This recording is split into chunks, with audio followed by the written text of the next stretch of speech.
Les urgences, c'est Gérald Kierzek. Gérald, bonjour. Bonjour. Alors, on entend souvent parler dans l'actualité de septicémie, d'infection par des bactéries super résistantes.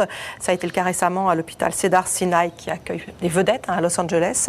Et on va faire le point donc sur ces infections qui inquiètent beaucoup. On va commencer avec la septicémie.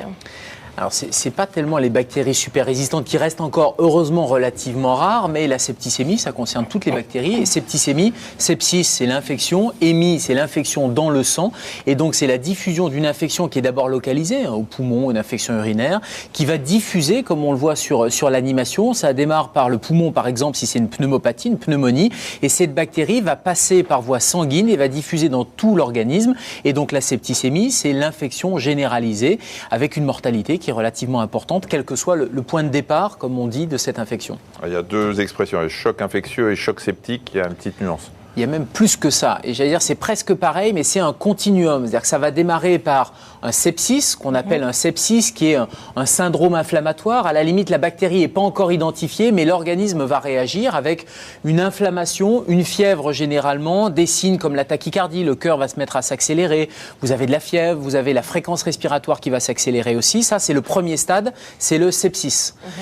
Ça va passer ensuite, alors on parle aussi de septicémie ou de bactériémie, c'est un peu la même chose, c'est-à-dire que la bactérie va diffuser dans l'organisme de manière générale et le stade du dessus, c'est le sepsis sévère, c'est-à-dire que non seulement vous avez ces signes-là, vous avez la fièvre, vous avez la tachycardie, mais en plus il y a un organe qui va lâcher, c'est ce qu'on appelle une défaillance d'organe, c'est-à-dire que vous avez le cœur qui va se mettre à moins pomper, donc vous aurez une hypotension artérielle, ça peut être la fonction respiratoire, ça peut être la fonction neurologique ou les reins qui se mettent à ne plus fonctionner, donc il n'y a plus de production d'urine, bref, il y a des signes généraux, c'est le sepsis, plus une défaillance d'organes, c'est la définition donc, du stade sepsis sévère. Et le dernier stade, c'est ce dont vous parlez, c'est le choc septique, c'est-à-dire que non seulement il y a un organe qui lâche, mais malgré le traitement, malgré le remplissage, malgré les antibiotiques, malgré vous savez, les perfusions qu'on vous met, ça ne répond pas, votre organisme ne répond pas, et c'est l'état de choc, l'insuffisance circulatoire, et donc j'allais dire c'est le dernier stade de cette septicémie, c'est le choc septique. Alors est-ce que les symptômes dépendent de la cause ou du stade justement de l'infection dont vous venez de parler? Eh bien, des deux. De la cause, bien sûr, parce que si vous avez une infection pulmonaire, vous allez d'abord avoir des signes pulmonaires. Et nous, quand on recherche ce point de départ de l'infection,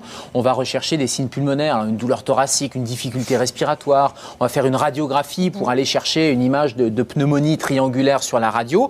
Ça peut être une infection urinaire, des brûlures mictionnelles, une douleur dans les reins. On avait parlé de la pyélonéphrite, qui est l'infection, ça passe de la cystite, de l'infection urinaire basse, ça monte dans les reins et après ça va passer dans le sang. Et on peut mourir d'une infection urinaire qui paraissait simple au départ et qui va se transformer en septicémie, en infection généralisée. Donc bien sûr, ça dépend, les symptômes dépendent de la cause, mais l'infection généralisée va donner de la fièvre et va donner quelque chose qui est très caractéristique, qui est le frisson.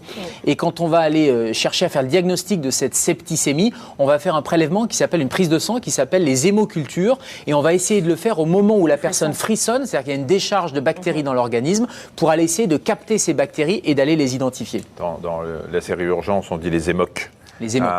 C'est comme ça qu'on parle, parce que c'est de la réanimation. Mais il n'y a pas que dans la série Urgence, on dit aussi, tu me fais des hémocs, TP, Iono, hémoc, etc. TP, Iono, hémoc. Ceci dit, pas de chance, avec les hémocs, on n'identifie pas toujours, et c'est pour ça qu'avec les antibiotiques, il faut parfois taper large. Alors, c'est bien sûr une urgence, et c'est de la réa. Oui.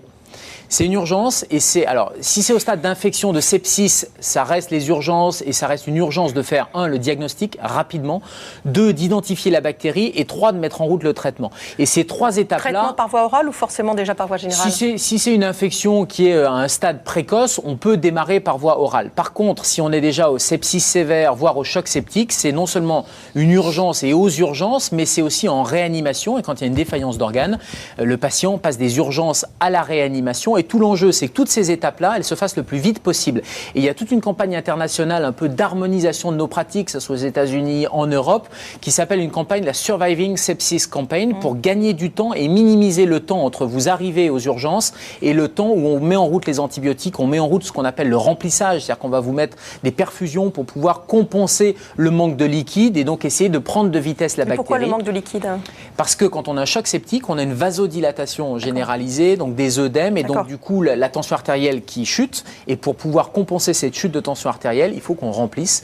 Et donc, toutes ces étapes-là doivent se faire le plus rapidement possible. Et l'objectif, c'est en moins de 6 heures d'avoir démarré les antibiotiques, fait le diagnostic. Et pour le diagnostic, il faut que les patients nous aident. Et il faut notamment que les gens rapidement puissent consulter. Et quand je disais qu'on peut mourir encore d'une infection urinaire, c'est-à-dire qu'il ne faut pas attendre. Et quand on commence à frissonner, quand on a de la fièvre, quand on a soit mal au poumon, soit mal au rein, il faut rapidement consulter parce que là, les antibiotiques, c'est une urgence et pour le coup, c'est automatique, les antibiotiques. Ça peut arriver.